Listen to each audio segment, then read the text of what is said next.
UKLO 1 year masters. No IELTS required up to 5 years visa. High visa success rate. తండ్రి ఎవరు? విష్ణువు. కానీ వాళ్ళకి ఆయన ఎవరు? ఒక అద్భుత బాలుడు అంతే. వాళ్ళ పిల్లోడు అంతే. వాళ్ళ ఊళ్ళో అబ్బాయి అంతే. లేకపోతే ఆయన మీద ఇలా ఒంగుడి ఇలా చేతులేసి తెలుసా ఒంగుళ్ళు దూకులని పిల్లని ఆయన ఆడిస్తాను వాళ్ళు. బ్రహ్మదేవుడు ఆశ్చర్యపోయాడు. ఒరే ఒరే ఏంట్రా ఇది? మేము దర్శనానికి వెళ్ళడానికి దిక్కు లేదు. అదే శ్రీవాణి ట్రస్ట్లో టికెట్ కొనుక్కుంటే కూడాను టికెట్లు దొరకట్లేదు. మీరేంట్రా అసలు చేతులేసి దూకేస్తున్నారని ఆశ్చర్యపోయి ఆయన ఒక పద్యం చెప్పాడు, ఒక శ్లోకం చెప్పాడు, భాగవతంలో ఉంటుంది. అహోభాగ్యం అహోభాగ్యం నందగోప ప్రజౌకసౌ ఎన్మిత్రం పరమానందం పూర్ణం బ్రహ్మ సనాతనం. అయ్యో మేము తపస్సు చేస్తే ధ్యానం చేస్తే దొరకడే, మీరేంట్రా అసలు ఈ ఒంగుళ్ళు దూకులాడు? పూర్వజన్మ సుకృతం. అదే అన్నాడు ఆయన. అదే అన్నాడు బ్రహ్మదేవుడు, అదే అన్నాడు. ఏం పుణ్యం చేశారో మీరు ఆడేసుకుంటున్నారు కదా అన్నాడు. అటువంటి పరబ్రహ్మము ఆయన పిల్లవాడిగా వచ్చి వాళ్ళకి ఆనందాన్ని ఇచ్చి ఈరోజు మాట్లాడుతున్న మనకే ఆనందాన్ని ఇస్తున్నాడు. అది దైవం అంటే. అందుకని ఏడుస్తాను, ఏడిపిస్తాను, బెదిరిస్తాను. వాడు గాడ్ ఏంటి? Right the rod, they are doing fraud, people going mad. అది వెరీ సాడ్.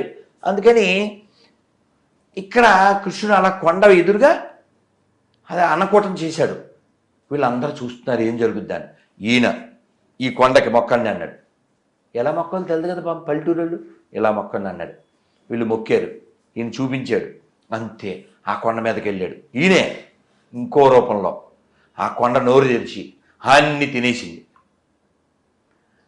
చెప్పాడు, ఒరే ఇప్పుడు ఆ గోవర్ధన్ మీ అన్ని స్వీకరించింది కదా, మళ్ళీ రేపొద్దున్న నుంచి క్యారేజ్ పెట్టకూడదు ఇవాళ అని చెప్పి. అని పల్లెటూరు అమాయకులు కదా. అలాగా ఈ గోవర్ధన లీల చాలా బాగుంటుంది. మేము వెళ్తాం కదా గోవర్ధన చుట్టూ తిరుగుతాం కదా, అక్కడ అన్యోర్ అని ఒక గ్రామం ఉంది. అన్యోర్ అంటే ఏంటి? బ్రింగ్ మోర్, ఇంకా కావాలి అని గోవర్ధన్ పెద్ద సౌండ్ చేసింది. ఆ ఊరి పేరు, గ్రామం పేరు ఇప్పుడు కూడా అన్యోర్ అంటే ఇంకా తెండి అని. చాలా బాగుంటుంది ఆ చెట్లు, ఆ కొండ. కానీ గోవర్ధన చాలా పెద్దది ఉండేదంట, కానీ శాపం ఉంది ఆ గోవర్ధనగిరి. అందుకే అన్నమయ్య కీర్తనలోను ఇంకా చాలా కీర్తనలు వస్తుంది. గోవర్ధన గిరిధారి, అందుకని కొండనెత్తాడు. అందుకని నేను ఇలా తీగా పాడటమే కాకుండా ఊరమాసలో ఒక డైలాగ్ కూడా చెప్పాను 2 ఏళ్ల క్రితం 3 ఏళ్ల క్రితం. ఏం చెప్పాను? నేను కొండనెత్తిన గోవిందుని పూజిస్తా, నేను కోదండ పట్టిన రాముణ్ణి పూజిస్తా, నేను లోకం కోసం విషం తాగిన శివుణ్ణి పూజిస్తా, అంతేగాని 2 చెక్కల మీద వేలాడదీసిన ఎండిపోయిన శవాన్ని పూజించను. నేను శివారాధన చేస్తా, శవారాధన చేయను. అదన్నమాట. ఆ విధంగా ముందుకు పాటల వర్షన్, సాంగ్స్ వర్షన్ వేరే ఉంది స్వామి, వీళ్ళు అన్ని వేరియేషన్స్ ఉన్నాయి ఇక్కడ స్వామి. మేము చూసేది ఎంత తీయగా గిరిరాజు గోవర్ధను చెప్పేసి ఆఖరికి డైలాగ్ మాత్రం అది మంచిగా ఉంది. ఎందుకు అంటున్నానంటే ఇంత ఆనందం వదిలే దరిద్రం ఎందుకు? అది నా పాయింట్ ఇక్కడ. ఇప్పుడు మీరు మీ పిల్లలకి మీరు వండి పెడితే, మమ్మీ నేను జొమాటోలో టమాటా బాత్ ఆర్డర్ ఇస్తా అంటే గిన్నెచ్చు కొట్టాలనిపిస్తుందా అనిపించదా? అలా like mother I'm peeling their leather, అంతే అనిపిస్తుంది సార్. మీకు అనిపిస్తుందా? యాజ్ ఏ మదర్ వండుద్దా మండదా? వండిన తర్వాత జొమాటోలో వాడు పాసిపోయింది ఏదో వేసి వేడివేడిగా పంపిస్తే ఆహా ఆహా ఏమి రుచి అని ఆ బల్లులు పడింది, ఆ జెర్రీలు పడింది, వీడు కర్రీ అని తినేస్తుంటే పర్రిగాడు గడ్డి పెడతారా పెట్టరా చెప్పమ్మా? పెడతాను సార్. సేమ్ నేను అదే చెప్తున్నా. యాజ్ మీరు మదరు, ఆ మదర్ క్యారెక్టర్ లాగే అయ్యో వీళ్ళు ఆనందం పొందడం మానేసి దుఃఖం పొందుతున్నారనే బాధతో ఆవేదనతో తప్ప నాకెవ్వరి మీద కోపం లేదు. ఏపీ ఎలక్షన్లలో వైఎస్ఆర్సీపీ అధికారంలో ఉన్నప్పుడు అందరూ వైఎస్ఆర్సీపీ టీం అంతా కూడా పవన్ కళ్యాణ్ని అసెంబ్లీ వైపు రానియము, నీడ కూడా పడనీయము అని సవాల్ చేశారు.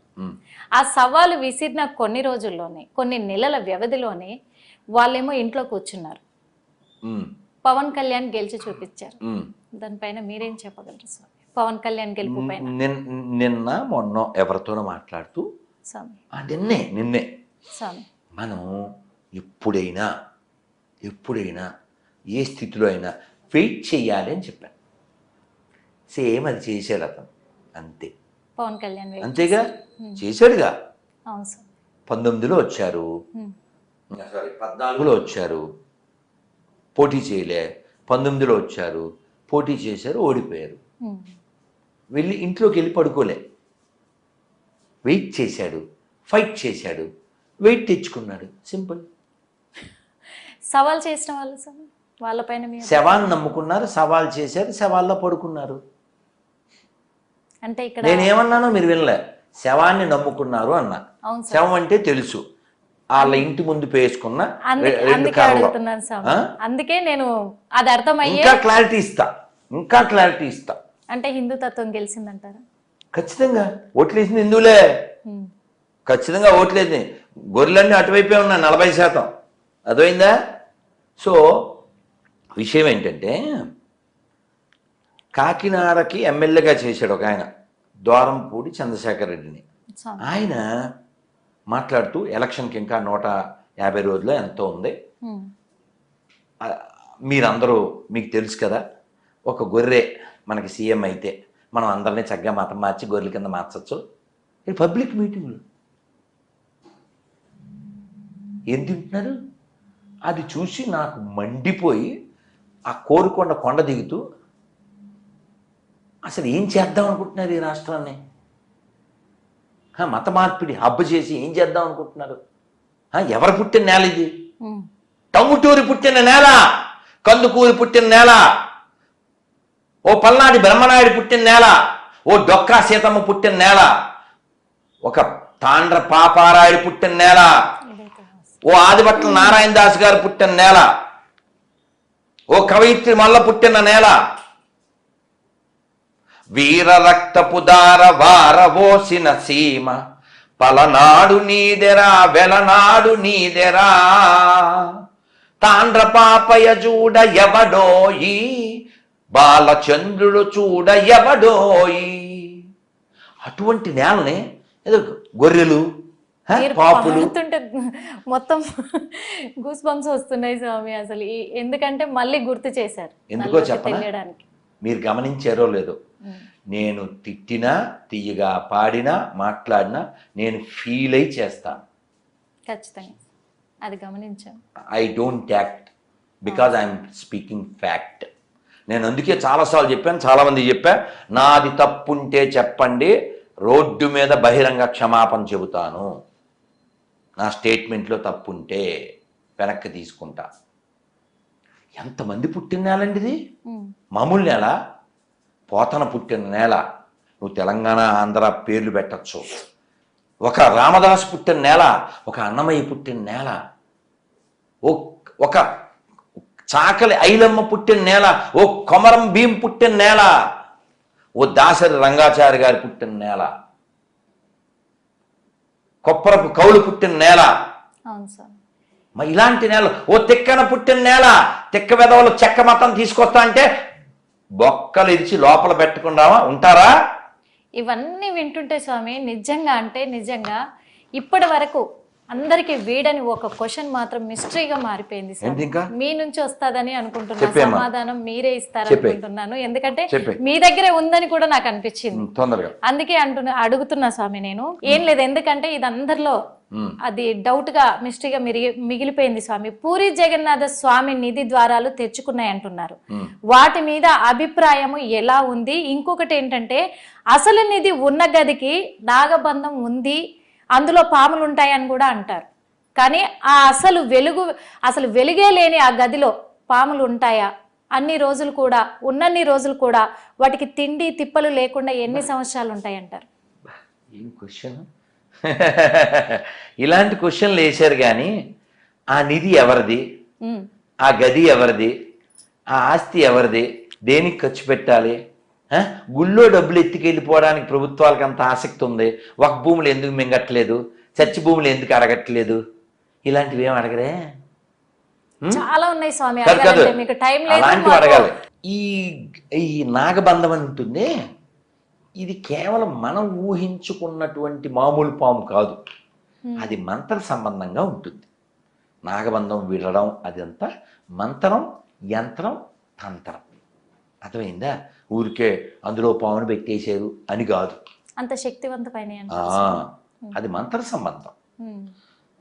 తంత్రం ఇంకా చాలా ప్రమాదకరంగా ఉంటుంది. తాంత్రికం కేరళలో చాలా ఎక్కువ. మీకు ఉదాహరణ ఇవ్వాలంటే లాంగ్ ఎగో విన్నది, ఒక ఆయన బంగారం మీద చాలా ప్రీతితో, చాలా సాడ్ స్టోరీ బట్ ఎప్పుడో విన్నది, బంగారం బిస్కెట్లు బాగా సంపాదించాడు. ఇంకా భార్య చచ్చిపోయింది, పిల్లలు ఈడెవడండి ఇంకా 24 గంటలు బంగారం బిస్కెట్లు అని పిల్లలు వదిలేసి వెళ్ళిపోయారు. వాడు పని వాళ్ళని పెట్టుకుని బతుకుతున్నాడు. లెక్కెట్టుకోవడం 365, 364, 67, 68 ఇలాగా ఇదే పని. బంగారం బంగారం బంగారం ఇదే చైతన్యం. ఫైనల్గా వాడు ముసలుడు అయిపోతున్నాడు. అమ్మో నేను చచ్చిపోయాక ఇదేమవుతుంది అని ఊహిస్తూ ఉన్న టైంలో ఓ పిల్లోడు వచ్చాడు పని కోసం. ఓ 10-12 ఏళ్ళు ఉంటాయి. వాడిని ఇంట్లో పెట్టుకున్నాడు.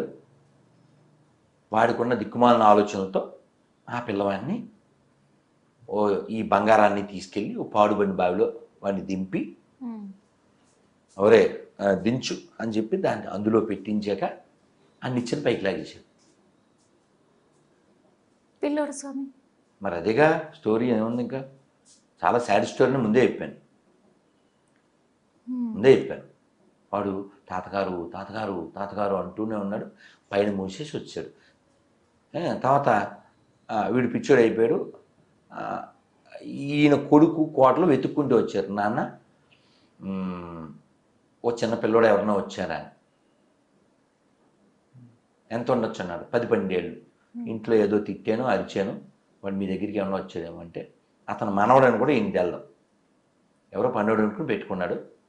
సో ఇంతకీ ఆ బావిలో ఎందుకు పెట్టాడు వాడిని? వీడు చచ్చిపోయిన తర్వాత ఈ పిల్లోడు పిశాచం అయిపోయి ఆ బంగారాన్ని కాపలగాయాడు. అలాంటి వాళ్ళు ఉన్నారు మిస్యూజింగ్ అని చెప్పడానికి. చాలా మంది ఇప్పుడు కూడా నిధులు దాచారు, నిధులు దాచి పెట్టారు అని అంటారు. ఇది ఒక నిదర్శనమేమో స్వామి. ఇప్పుడు మీరు చెప్పిన తర్వాత ఒక క్లారిటీ వచ్చిందా ఉంటుంది. అమ్మా అందుకని ఈ భూమి మీద మనం గెస్ట్లో ఓకే స్వామి. నిధి సంపాదించడం అంటే ఆ నిధి గురించి త్యాగరాజ స్వామి చెప్పారు. చాలా గొప్ప నిధి ఉంది. నిధి చాలా సుఖమా రాముని సన్నిధి సేవ సుఖమా. కాబట్టి మనసుకు కావాల్సింది, ఆత్మకు కావాల్సింది ఆనందం. ఆనందం లోపల ఉంది తప్ప బయట లేదు. మొన్న ఏదో వీడియో వచ్చింది, భర్త అడుగుతున్నాడు తెలంగాణ యాసలో, ఎంత బాగుందో. ఏమే దేవుడు కనపడితే ఏం కోరుకుంటావు? నేను 100 కేజీలు 10 కేజీలు బంగారం కోరుకుంటాను. 10 కేజీలు ఎందుకే? 100 కేజీలు అడగచ్చుగా.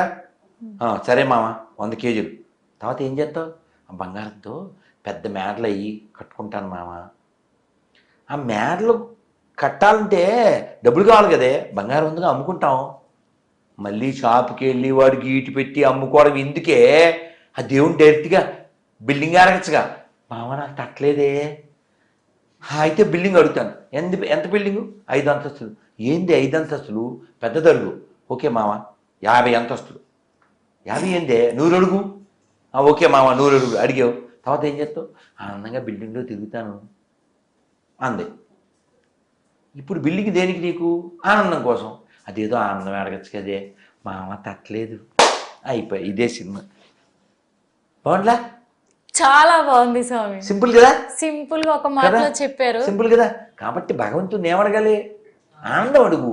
ఎందుకని ఆయన ఆనంద స్వరూపం. తిరుమలలో స్వామివారు ఉండే ఆ శాంక్టోరియం పేరేంటి? ఆనంద నిలయం. కాశీ పేరేంటి? ఆనందవనం. ఆనంద సాగరా. తెలుసా సాంగ్? సత్యబాబు గారు పాడతారు. ఆనంద సాగరా మురళీధర రాధే కృష్ణ మీరే ప్రభు వేణుగోపాల. చూశారు కదా. మరి ఇప్పటి వరకు అయితే స్వామీజీతో మాట్లాడి ఎన్నో విషయాలు తెలుసుకున్నాము. మనము హిందూ తత్వం గురించే కాదు, మతం కులం ఏవీ లేవు అనే విషయాలు కూడా తెలుసుకున్నాం. మహాభారతము రామాయణము అన్నిటి గురించి తెలుసుకున్నాము. అలాగే ఎన్నో తెలియని విషయాలు కూడా తెలుసుకున్నాము. కానీ చివరిగా చెప్పింది ఏంటంటే ఆనందం కోరుకోవాలి, ఆనందంగా ఉండాలి అనే ఒక విషయాన్ని మాత్రమే చెప్తున్నారు. అంతే తప్ప ఏ విషయంగా కూడా మతం మారడంలో బలవంతం చెయ్యొద్దు అనే ఒక క్లారిటీని కూడా గురూజీ మనకి ఇచ్చారు. అందుకు గురూజీకి చాలా ధన్యవాదాలు కూడా తెలుపుకుంటూ మరో ఇంటర్వ్యూతో మళ్ళీ కలుద్దాం. అప్పటి వరకు చూస్తూనే ఉండండి hit TV. Hit TV app ని డౌన్లోడ్ చేసుకోండి. ఇందులో short news, live news, entertainment movies అన్ని అవైలబుల్ గా ఉన్నాయి. Please download Hit TV app. Hit TV app hit TV యాప్ని ఫ్రీగా డౌన్లోడ్ చేసుకోండి.